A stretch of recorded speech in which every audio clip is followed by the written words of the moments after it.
colleagues, it's quite an incredible display of cognitive dissonance here. I mean, you go to the media and you tell them you're going to put money back in people's pockets. Then you come in here and you're asked, on behalf of disabled people who are crying out for this, you're asked to put money back in their pockets by a winter emergency measure, a one-off payment, and you just bat it away. I mean, these are the people, and you didn't engage with it at all, these are the people that you made poorer. Not just a little bit poorer, you made them a lot poorer, €1,400 worse off as a consequence of the budget. You cut the disability support grant, a loss of €400. You cut the living alone allowance, a cut of €200. You reduced the fuel allowance, a loss of €160. You cut the October double payment, a loss of €254. You cut the electricity credits, another loss of €250. Altogether, over €1,400 taken from the pockets, not put into the pockets, taken from the pockets of disabled people.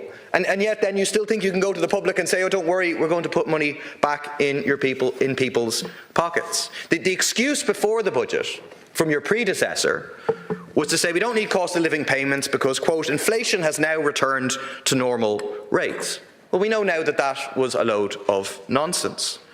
He's now in Washington, he's on over $600,000 a year. I'm sure he's not bothered by the cost of groceries. But ordinary people here are left with the highest inflation in 2 years.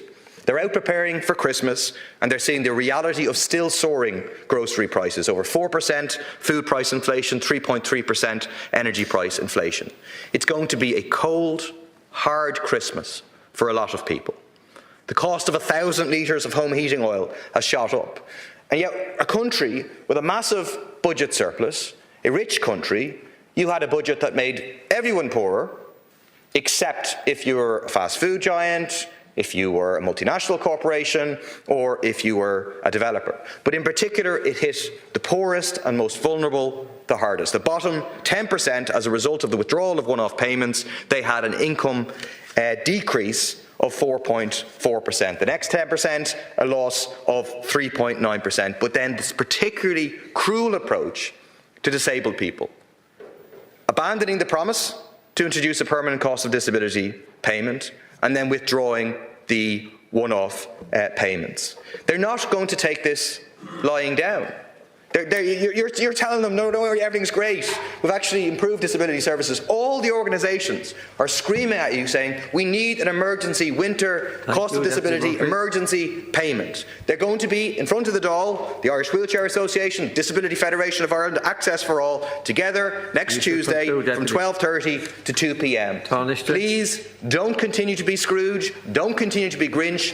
Give this little back into people's pockets.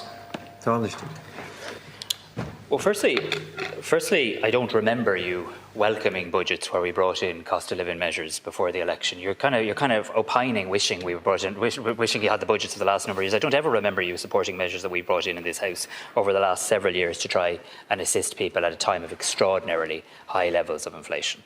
And you would also, I'm sure, acknowledge, as you seek to slag Pascal, who, quite frankly, I take his view on the economy more seriously than yours, you seek to slag him for his views and call them nonsense.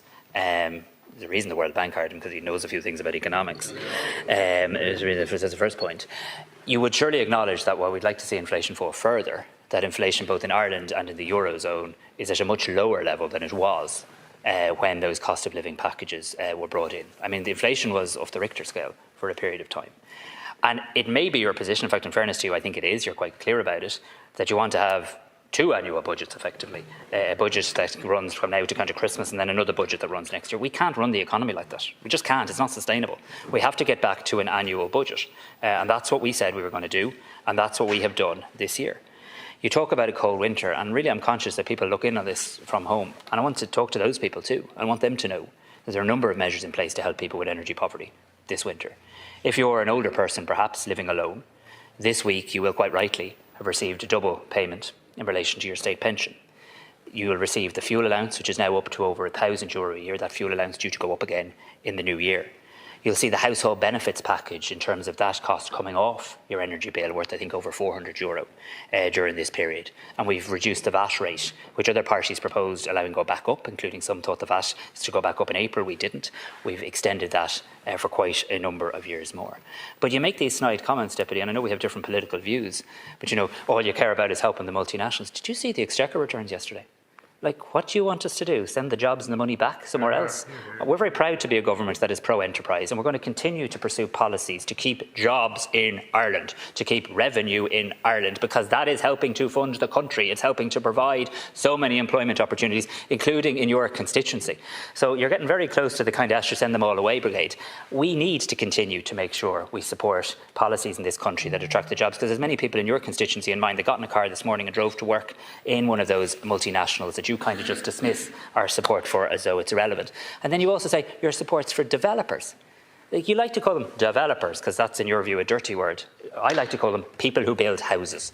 People who build houses in a housing emergency. People who build it. But no, it's a serious point, Deputy. I know you can laugh and you can have your little ideological view of the world. But we need to build apartments. We need to build, and all of the decisions we take are to protect jobs, because that's how we keep people in employment. It's how we also run the country in terms of funding public services. And we also make sure that we can stimulate the building of houses and apartments in this country. These are good things to do. But I want people with a disability to know, as I've directly said to Deputy O'Callaghan, unlike your comment, we haven't abandoned anything.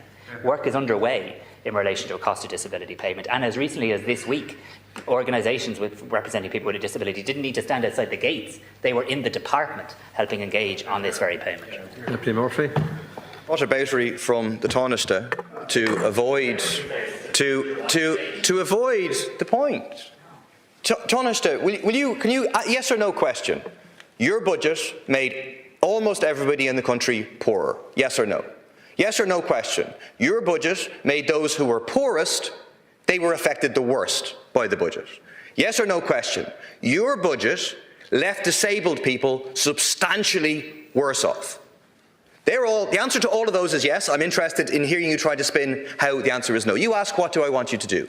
What I want you to do is that you have a substantial budget surplus, and in that context, you should not be making disabled people poorer.